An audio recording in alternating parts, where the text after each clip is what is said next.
Okay, so I have to ask you something before we even get started. You know Norway? Freezing cold, fjords, ABBA, Mamma Mia. Right, so Norway has this fund. It's not just any fund, it's the single largest sovereign wealth fund on the entire planet. $1.9 trillion.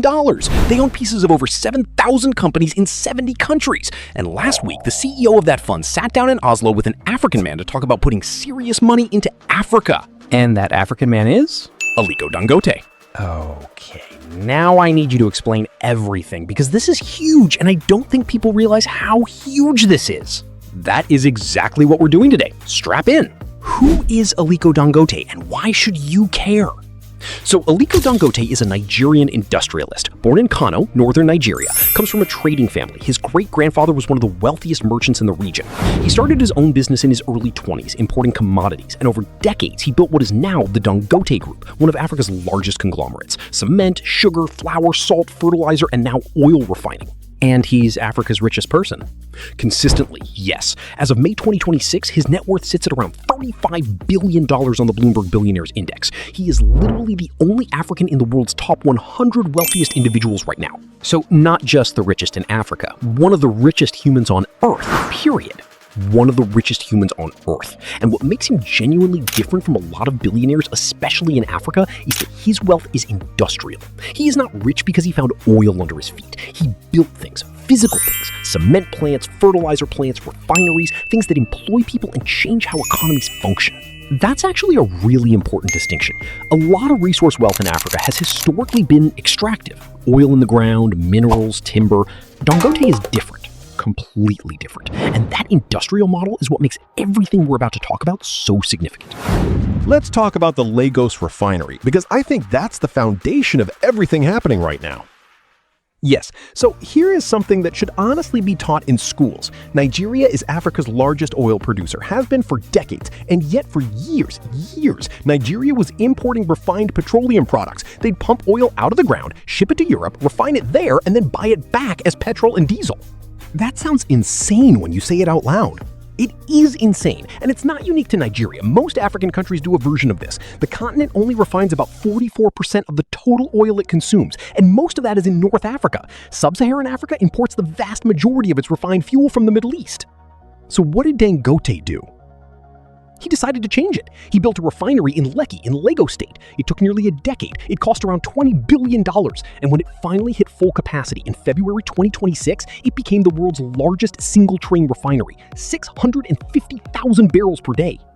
650,000 barrels per day! To put that in perspective, that's enough to refine more crude than the entire daily production of many OPEC member countries. It is a genuinely world-class facility, sitting on African soil built by an African. And the timing of when it hit full capacity is kind of wild, right? Oh, incredibly wild. The refinery hits full production in February 2026, and in March 2026, the US and Israel go to war with Iran. Iran closes the Strait of Hormuz, which is the passage through which about 20% of the world's oil and natural gas flows. So the global oil supply suddenly gets a serious problem. And there is Dangote's refinery, ready to go. Countries like Cameroon, Togo, Ghana, even Tanzania in East Africa started turning to Nigeria for fuel. Jet fuel exports from the refinery surged by 770% between 2024 and 2026. Europe was buying 70,000 barrels a day of jet fuel from Dangote just to offset Middle East supply shortages. Africa was supplying Europe with jet fuel. Africa supplying Europe with jet fuel. Let that land for a second, because for most of history, that sentence would have been unimaginable. This is the proof of concept moment that people have been waiting for.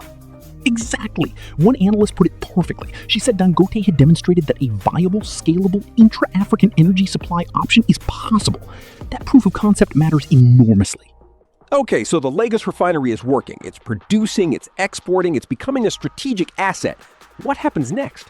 So on April 23, 2026, there is a summit in Nairobi called the Africa We Build Summit, hosted by the Africa Finance Corporation. Dangote is on a panel with two sitting presidents, Kenya's William Ruto and Uganda's Yoweri Museveni, and he makes a statement that genuinely stops the room. What did he say? He told them, and I want to be precise here, he said, "My commitment is, if we agree here with the 3 or 4 governments, we will lead and make sure that the refinery is built within the next 4 to 5 years. Even now, I can give commitment to the 2 presidents who are here. If they will support the refinery, we will build an identical one to what we have in Nigeria." An identical one. another 650,000 barrel a day refinery. Same model, same capacity for East Africa. And where was the initial plan to put it? At first, they were talking about Tanga, which is a port city in northeastern Tanzania. President Ruto backed it publicly that day, framing it as a joint regional project that would process crude from multiple countries. DRC, South Sudan, Uganda, Kenya, all fed into one giant East African refinery. Sounds clean on paper. What went wrong? Tanzania's president wasn't in the room, and apparently wasn't consulted. When President Samia Suluhu Hassan found out her country's port had essentially been volunteered for a $17 billion project without her knowledge, she was publicly unhappy about it. There was a state visit between Ruto and Suluhu in early May, and she made her displeasure known in what was described as a rare and notable moment of regional friction. Diplomatic awkwardness at the highest level. The kind of awkwardness that can derail a project. And so within 3 weeks of the Nairobi summit, Dangote's preferred location had shifted. In a Financial Times interview on May 10th, he said, quote, "I'm leaning more towards Mombasa because Mombasa has a much larger, deeper port." And he added, "Kenyans consume more. It's a bigger economy. The ball is in the hands of President Ruto. Whatever President Ruto says is what I'll do."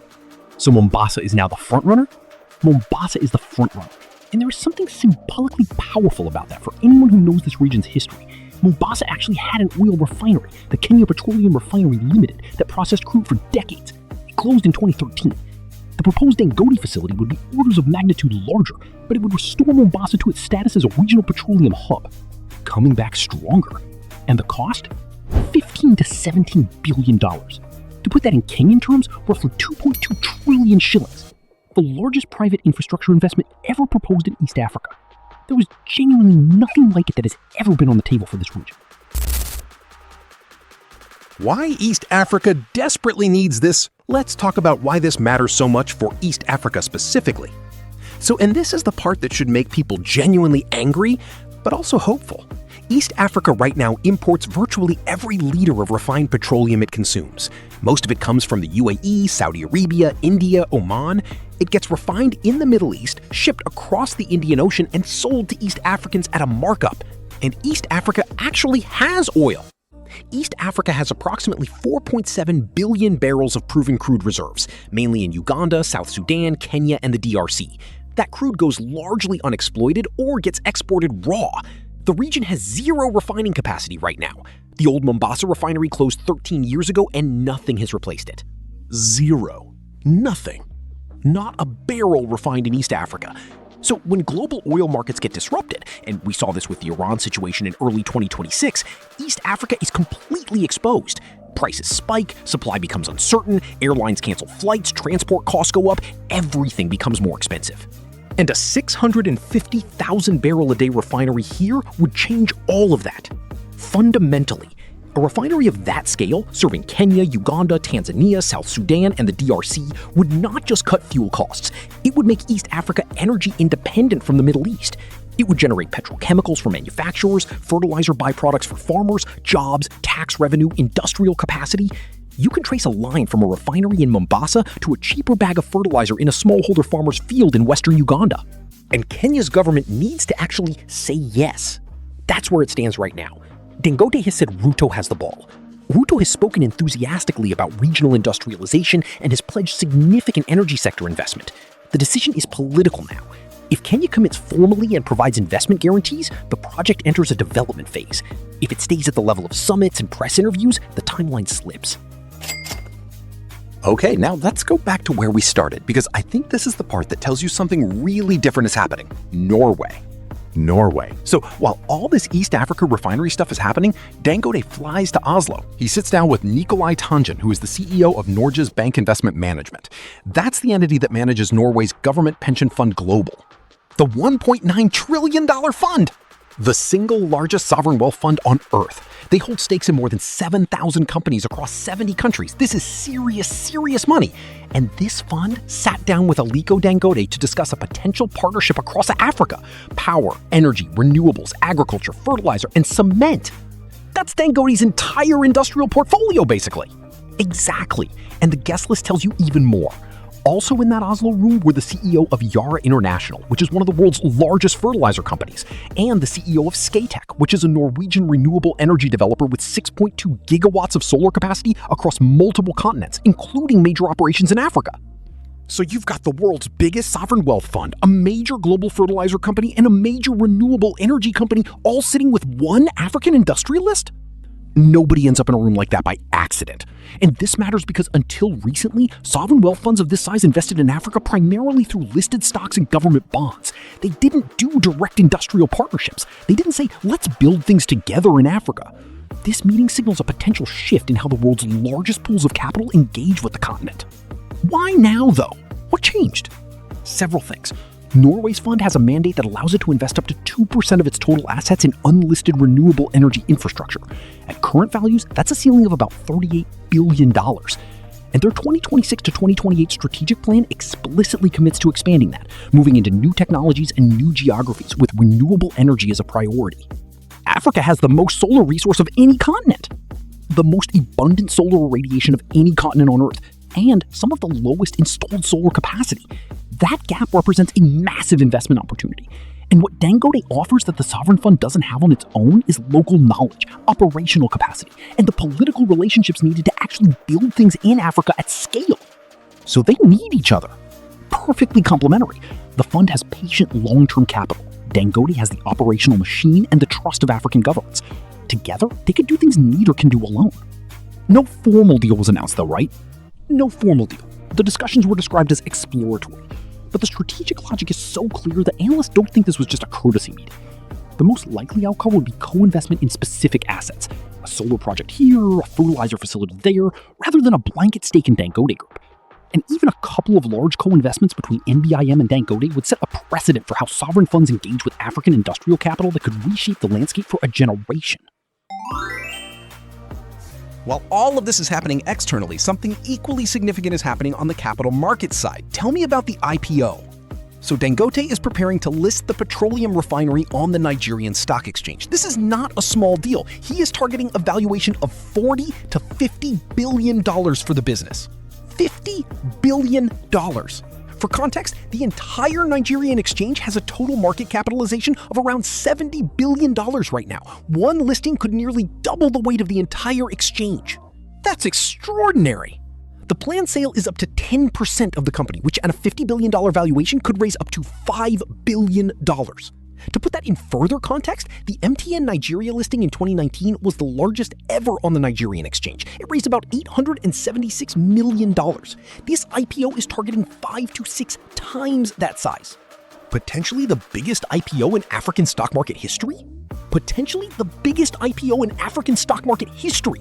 And here's what makes the structure genuinely innovative. Dangote is structuring it so investors can buy shares in Nigerian naira but receive dividend payments in US dollars, backed by an estimated $6.4 billion in annual petrochemical export revenues. That's huge for Nigerian investors who have always worried about currency risk. Exactly, and the subscription window is expected to open around August 2026.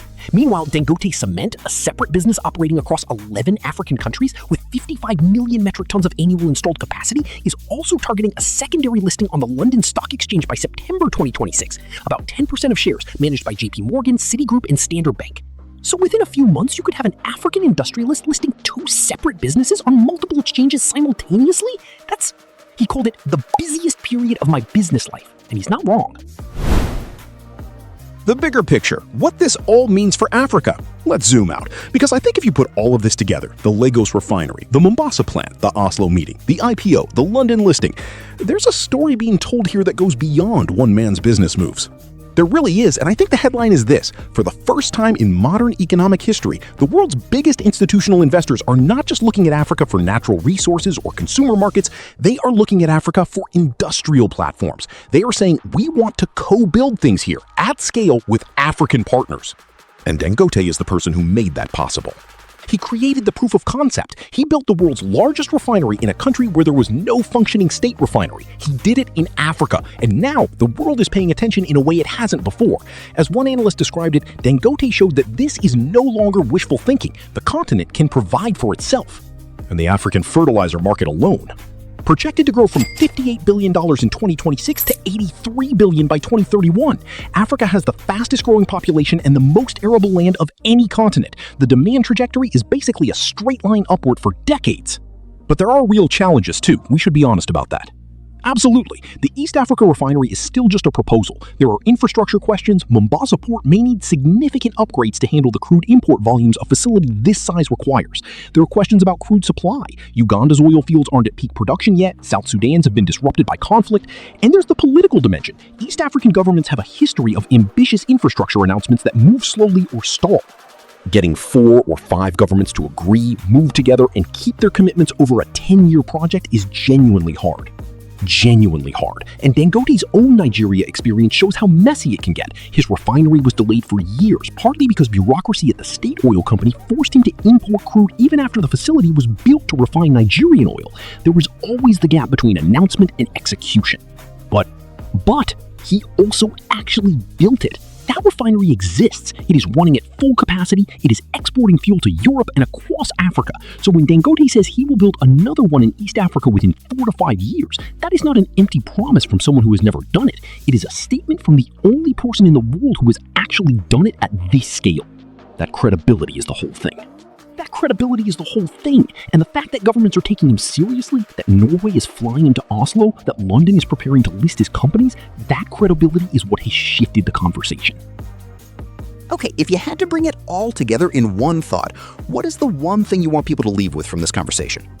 I think it's this. For a very long time, the story told about Africa was one of dependency. Dependent on foreign aid, dependent on foreign investment, on foreign terms, dependent on selling raw materials and buying back finished goods, dependent on the Middle East for fuel.